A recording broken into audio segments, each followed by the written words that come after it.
जब मेरा मजा ही मेरी ही सज़ा बन गया। नमस्कार दोस्तों, मेरा नाम है राहुल और मैं मध्य प्रदेश का रहने वाला हूँ।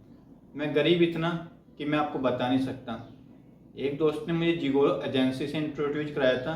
मुझे पता नहीं था क्या काम होता है, परंतु एक दोस्त मुझे अपने साथ ले गया। मैं ज़्यादा हैंडसम भी नहीं था और ज़्यादा बेकार भी नहीं दिखता था। बस मैं एक एवरेज पर्सन था। कभी कभी लोगों को मेरी तरफ अट्रैक्शन हो जाता था, लोग मेरी तरफ अट्रैक्टिव हो जाते थे। तो वो मुझे जिगोरो एजेंसी ले गया। वो मुझे मध्य प्रदेश से दिल्ली लेकर आ गया।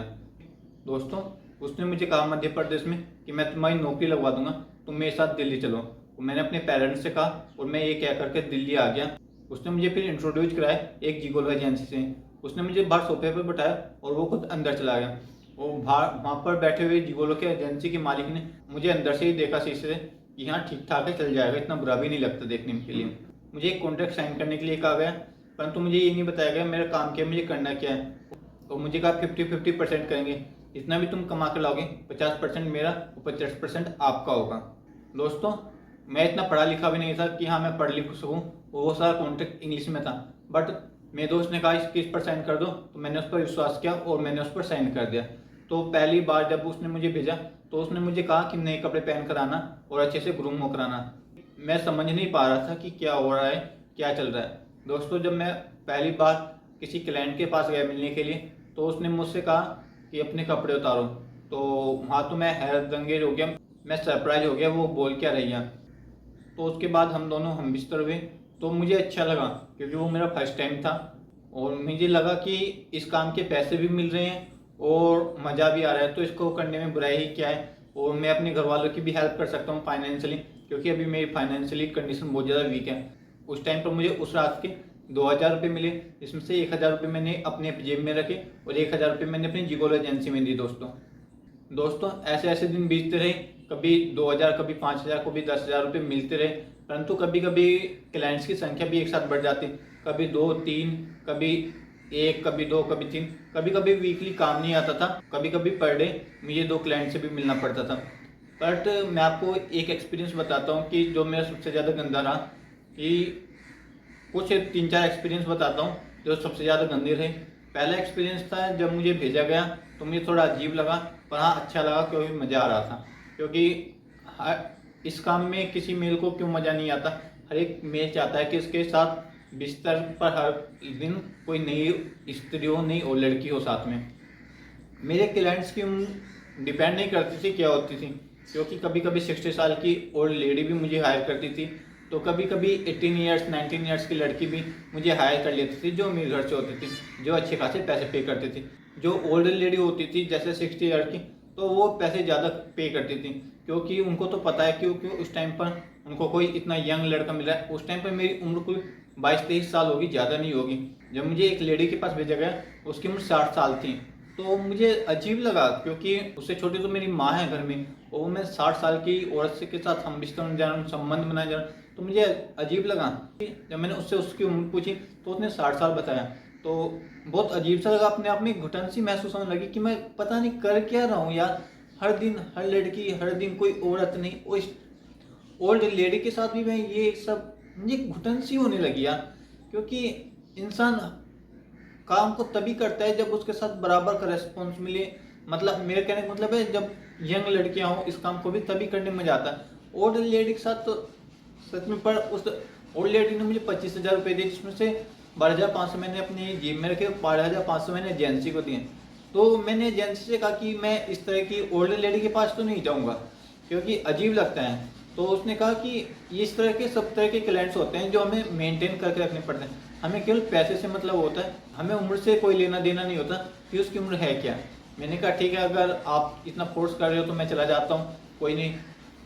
तो फिर मैं एक लेडी के पास गया जिसकी जो इतनी ज़्यादा उत्तेजित थी, आई मीन टू से इतनी ज़्यादा नशा किया हुआ था उसने, चर्स और इतनी ज़्यादा ड्रिंक की वजह। जैसे ही होटल का गेट खटखटाया तो उसने कहा कि कमीन, मैं अंदर चला गया। जैसे ही मैं अंदर गया उसने मुझसे चप्पल निकाली, मैं मुंह पर फेंक मारी क्योंकि मैं 5 मिनट लेट हो गया था।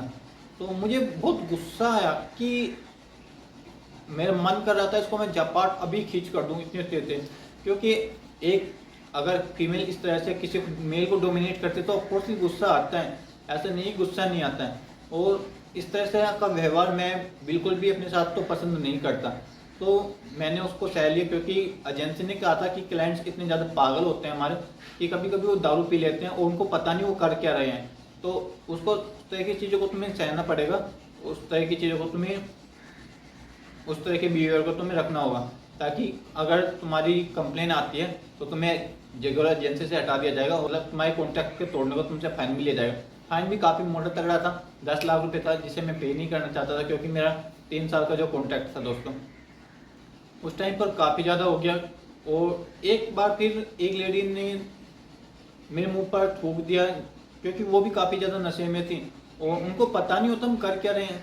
कभी कभी तो वीडियो भी बना लेते थे, फिर भी उसको डिलीट एजेंसी के थ्रू हम क्या करके डिलीट करवा देते थे, क्योंकि इस तरह की अगर वीडियो लीक होती हैं तो समाज में, सोसाइटी में क्या इज्जत हो जाती है एक जिगोलो की। क्योंकि जिगोलो वेश्यावृत्ति का ही काम होता है। जिस तरह से फीमेल सेक्स वर्कर काम करते हैं, उसी तरह से मेल भी सेक्स वर्कर का काम करते हैं, जो बहुत ही ज़्यादा गंदा होता है दोस्तों। तो बहुत गंदा था। और ये मेरा लास्ट एक्सपीरियंस मैं आपके साथ शेयर करना चाहूँगा कि क्या हुआ। मैं एक जगह गया जहाँ पर कि वो लड़के थे, लड़के तो, और वो भी 4 लड़के थे यार। उन 4 लड़कों से मेरी हालत इतनी ख़राब हो चुकी थी, मैं आपको एक्सप्लेन नहीं कर सकता कि मैं क्या करूँ।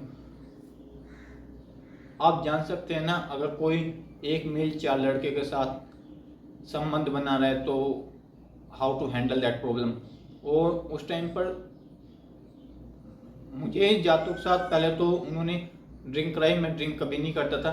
उन्होंने मुझे ज़बरदस्ती ड्रिंक कराई और मुझे टैबलेट दी, जिससे मैं बेहोश हो गया, और फिर सारी रात गंदा व्यवहार करते रहे। तो मैंने कंप्लेन एजेंसी से किया कि मैं तो लड़कों के साथ नहीं जा सकता, क्योंकि अगर इस तरह का होता रहेगा तो मैं तो बीमार हो जाऊंगा। क्योंकि लड़कों के साथ जाना बहुत ही जस्ट सो गंदा व्यवहार लगता है यार इस तरह का, क्योंकि उन लड़कों ने मेरे साथ बहुत गंदा व्यवहार किया था। तो मैंने मना किया, मैं तो जाऊंगा नहीं। फिर एजेंसी नहीं मान रही थी, तो मैंने फिर एडवोकेट से, एक वकील से कांटेक्ट किया, तो उसने मुझे बचाया उससे। ना तो मैंने फाइन दिया है और मैंने फिर जियोला एजेंसी छोड़ दी, क्योंकि मैं समझ चुका था ये मेरा फ्यूचर नहीं है। इन द फ्यूचर आगे चल के मैं शादी भी करूँगा, मेरा फैमिली भी होगी। अगर कोई मुझे मेट्रो में या कहीं पर आता जाता रहता हूँ कोई पहचान ले तो मेरी क्या इज्जत रह जाएगी। और दूसरा, इस तरह का भाई अगर लड़के से कोई 60 साल की वो महिला, गंदा लगने लगा था। मतलब जिसमें मुझे पहले मजा आ रहा था ना, मुझे जिस चीज़ को मैं पहले एंजॉय कर रहा था, उसी में मुझे गंदगी सी महसूस होने लगी, उसी से मुझे घुटन होने लगी। वही मजा अब मेरे लिए सजा बन चुका था। मैं जल्द से जल्द उस काम को छोड़ना चाहता था, जल्द से जल्द, कि किसी भी कीमत में मुझे ये काम छोड़ना है। मैं उसको छोड़ने के तरीके गूगल पर सर्च करने लगा कि कैसे कैसे इसको से निकला जा सकता है, क्योंकि एजेंसी इतनी आसानी से किसी को जाने नहीं देती है दोस्तों। जल्द से जल्द मैं सोच रहा था कि जल्दी जल्दी यहाँ से निकल जाऊँ, ताकि छुटकारा मिल सके यार इस तरह की लाइफ से। बहुत गंदी जिंदगी होने लगी थी, तबीयत भी डाउन होने लगी थी, वगैरह वगैरह, बहुत ज़्यादा इश्यूज आने लग गए थे। फिर मैंने उसको छोड़ दिया, बड़ी मुश्किल से छोड़ा, पर हाँ छोड़ दिया उससे। दलदल से अब मैं बाहर चुका हूँ और मैं पहले से अच्छा ठीक कर रहा हूँ। और ये लास्ट 2 ईयर की कहानी जो मैंने आपको सुनाई, 2 साल पहले की घटना ही घटित हो चुकी है अभी मेरे साथ। दोस्तों, अगर आपको ये वीडियो पसंद आए तो वीडियो को लाइक करें, चैनल को सब्सक्राइब करें। और दोस्तों, मैं आपको लास्ट में कहना चाहूँगा, ये एक काल्पनिक कहानी है, इसका वास्तविकता से कोई लेना देना नहीं है दोस्तों। क्योंकि कभी कभी कमेंट्स बहुत गंदे गंदे आते रहते हैं कि ये झूठ बोल रहा है, फ्रॉड है। अगर मैं आपको पहले बता देता हूँ, ये काल्पनिक कहानी है जो मैंने खुद ने लिखी है और मैंने आपको सुनाई है दोस्तों। अगर आपको ये वीडियो पसंद आए तो वीडियो को लाइक करें, चैनल को सब्सक्राइब करें। इस तरह की कहानी तो मैंने काल्पनिक बनी है, बट कुछ लोगों की कहानियाँ पढ़कर ही मैंने आपको ये सुनाया है दोस्तों। क्योंकि इस तरह का होता है लोगों के अंदर, इस तरह की कहानियाँ पैदा हो जाती हैं दोस्तों। तो दोस्तों, thank you for watching this video दोस्तों।